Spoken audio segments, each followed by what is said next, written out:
Maniac Cop 2 is directed once again by William Lustig. I don't want to get into everything that he's done again, with all the Maniac Cop movies, yada yada. And it stars Bruce Campbell for about 10 minutes. And that's when I knew that this was not going to be as good as the movie. That's when Bruce Campbell was only in this movie for about 10 minutes, that's when I knew. The red flag went up in my brain, and I was like, this is not going to be as good.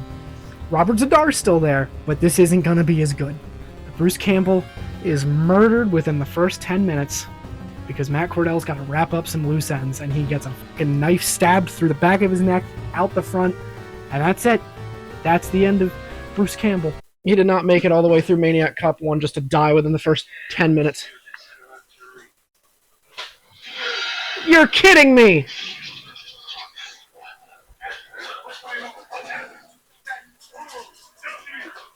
You're kidding me!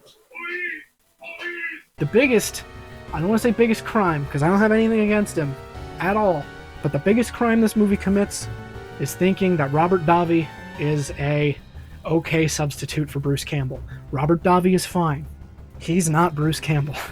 He ain't Bubba Hotep, alright? Robert Davi plays a detective, and he's just not as interesting. He makes a pretty good gruff, grizzled detective, more so than the Jagoff and Blade the Iron Cross, but he's just not as fun as Bruce Campbell. We don't have Robert Davi doing buffoonery in the back of a police van. Where's the buffoonery? It's okay. The female lead from the previous movie, awesome. I didn't get into her at all. Whatever, it doesn't matter. It matters, but I'm not explaining the whole movie. You gotta get a job. Go watch it. Maniac Cop's amazing. But the female lead from the first movie, she makes it a little bit longer, but eventually gets her neck snapped, and that's the end of her. So then our leads are Robert Davi and the police psychiatrist. I did not write down her name. I'm sorry. I can give you some details real quick. Robert Davi has been in 122 movies, so he beat Robert Zadar, which is unfortunate because nobody should beat Robert Zadar, but whatever. Davi was in 122 movies, including, here's the difference, Robert Davi has been in movies that you have heard of. Robert Davi was in Predator 2, Showgirls, Goonies, Die Hard, and the Shadoe Stevens classic Tracks. So he's been in some shit. He's been in a lot of shit. I'll get into the movie now a little bit and kind of discuss some of my issues with it. In a void, right? If I did my original idea, which was because I had heard so much about Maniac Cop 2 as opposed to the first one, if I had watched this one first, I feel like the experience might have been different. I may have loved this one and then also loved the first one after, if I watched the second and the first. The issue is the first one is setting up everything. The mystery between the audience and the characters of who's the killer. For me, who's playing the killer. For them, it's Matt Cordell. For me, that's Robert Zadar. That mystery's over in the sequel. We already know who's doing the killings, so now the police procedural isn't as interesting, and Robert Davi is so fucking quiet in this movie. I need to also explain the Tubi rip of this movie is terrible. It's either a Laserdisc or a full-screen DVD rip. It's horrible. I know the Blu-ray for Maniac Cop 2, I believe, is in full HD with a widescreen, fully restored, whatever. That version's not on Tubi. And the issue with that is the sound is terrible. The action is so fucking loud. The strip club is the loudest thing in the fucking movie. Like,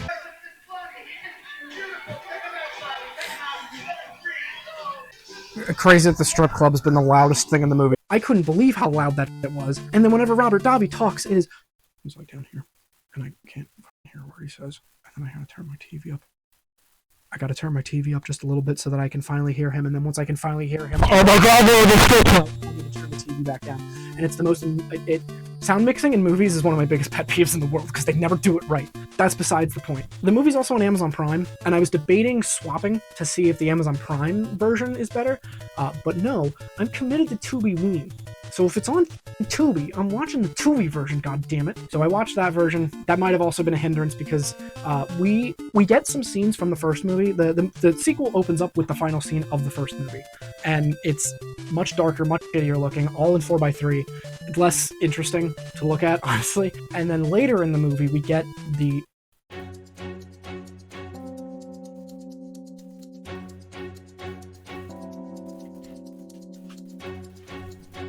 I'm gonna hope that's okay and keep going. And we're just gonna take this shit off and just leave some of the pressure on top of that water heater.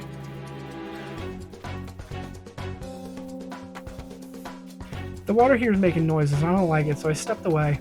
This isn't going to help me, but it'll give me some time to contemplate things before I get being obliterated.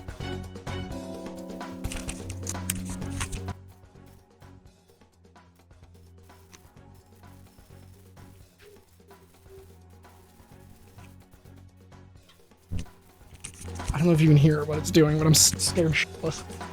I'm just gonna leave for a minute until that's done. Just hold on. Like, what are the chances, right? Like, I'm the one it explodes to? That'd be crazy. Okay, it's still whistling, but it hasn't exploded. I'm just gonna go for it and finish this shit and get out of here. I'm still gonna stand over here, just so it gives me time to contemplate my inevitable demise. So, what the f was that? Oh, we get flashbacks to Robert Zadar's time in the prison when he gets killed in the first movie, and we see that, and it's the exact same footage from the first movie, except because of this the shitty rip that Tubi has, it is so dark. It is so hard to see anything, because in Maniac Cop 1, you could see that the color of blood, you could see the red color of blood running down the drain after everything was done. This one, it's just like a black screen with blue light, and you can't even make out the color. It just looks like water, and it's really unfortunate. It's really unfortunate that we don't have a better rip, but I don't really think that... Okay, it's done. It's unfortunate we don't have a better rip of it on Tubi, but I do think that that probably wouldn't have helped my enjoyment of it as much as I would believe. I think the weirdest twist and turn that Maniac Cop 2 does is Maniac Cop's like willingness to work with somebody else. We're introduced to like this Charles Manson looking guy, and we see him at a strip club, and he's just like he's like really eyeing up this one girl, and it's weird and creepy and odd. And then it gets even weirder and creepier and odder when he breaks into her apartment and attempts to rape her, and then the cops show up and try to stop it, and then Robert Zadar shows up, throws the two police officers, killing them, and then the rapist escapes out a window, and Robert Zadar follows him, and now they're just kind of buddies. They take refuge in Charles Manson's apartment, and that's that. And then they have an idea of that the attempted rapist gets arrested because attempted rape. Also, apparently he killed a bunch of other women. He gets arrested, and he keeps saying that his friend's gonna break him out, to which, I don't know, I'm kind of just like, is he really your friend though? You can't really, he said one thing to you, barely, because he can't really talk, but he does. He eventually breaks him out in one of the most incredible shootouts I've ever put to screen. I wish this version looked better.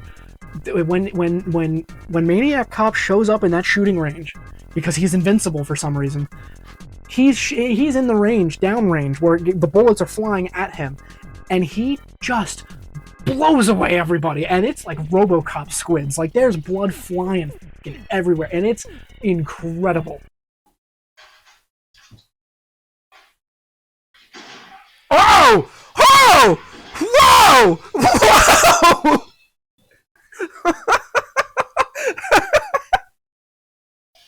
Holy shit!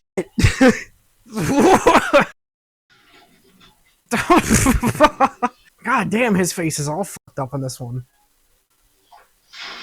You just walk right through it! Damn! Oh, we're using RoboCop squibs! The glass broke right before he touched it. Jesus! Wow!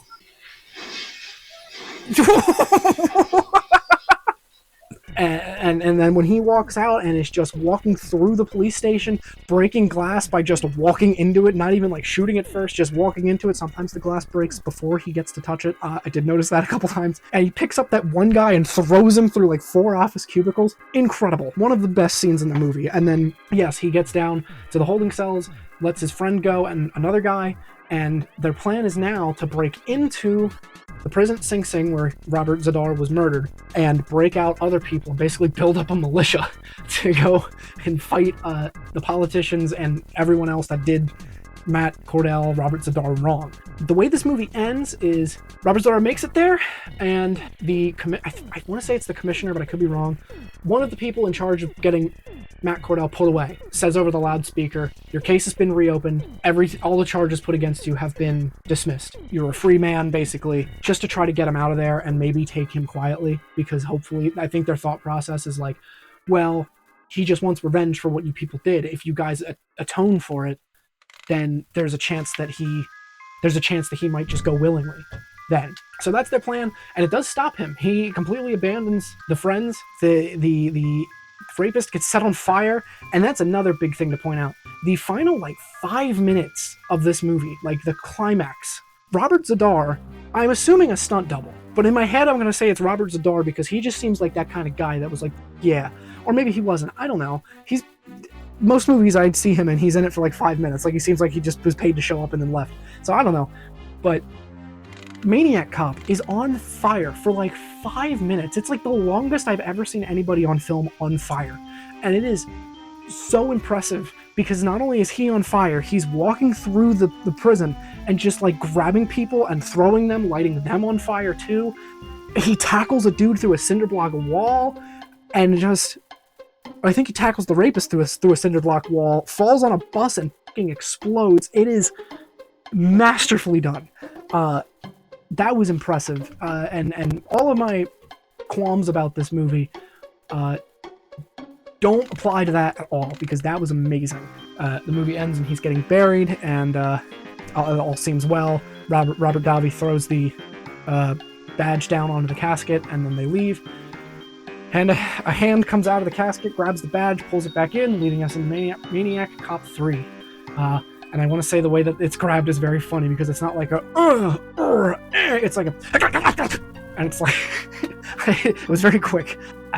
I liked Maniac Cop 2 well enough. Some of the stunts were really well done. Luckily, because they know that since the mystery is solved and you're just waiting for the kills, some of them are really fucking cool. The police shootout is a standout, the fire, and then also the attempted murder on our female lead of this movie, where I have to look it up, and Trent, cut this out if it's not true, but I remembered watching a documentary on like B-movies at one point when I was a teenager, and I swear to God, the scene that took place here, the actress was pregnant for, and if that's the case, that's fucking crazy. And if it's not this, then cut this out, but that's nuts.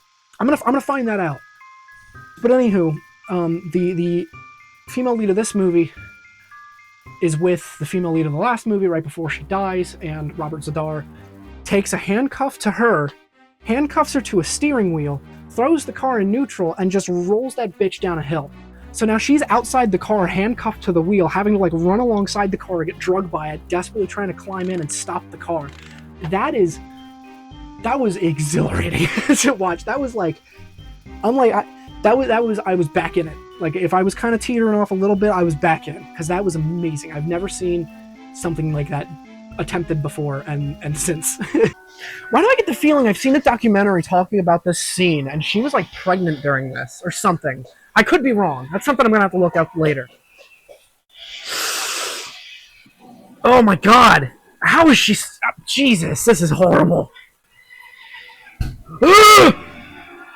And that's a scene that is a scene, and the police shootout scene is something that's going to be stuck in my mind forever as just like amazing. And a couple shots from the first movie are going to be in my head forever. It's probably going to hold the same compartment in my brain that most of RoboCop takes, because they have kind of the same, I don't want to say tone, but a reverent feel, if you will. If I may use a big brain smart word on you, that I probably used incorrectly, but yeah, overall, not as good as the first one. Still a fine schlocky movie. I think genuinely, if you were to put this one on at a Halloween party or something, it would go over well.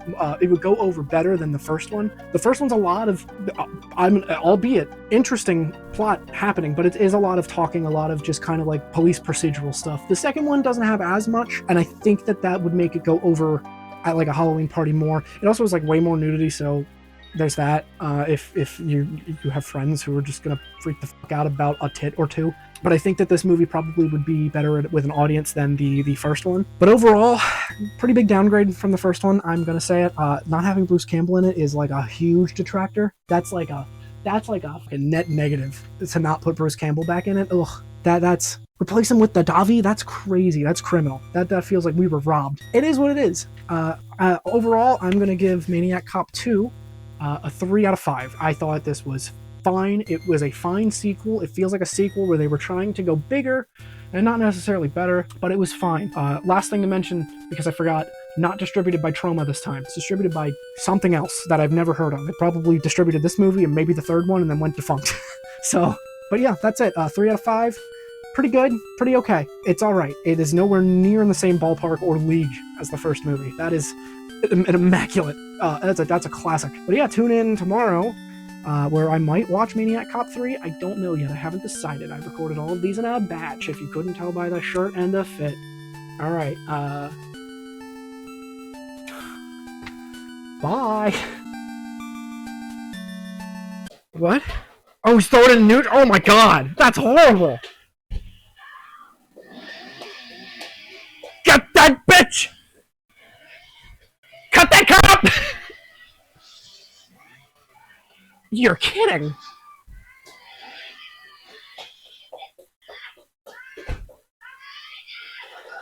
Oh! Oh my god!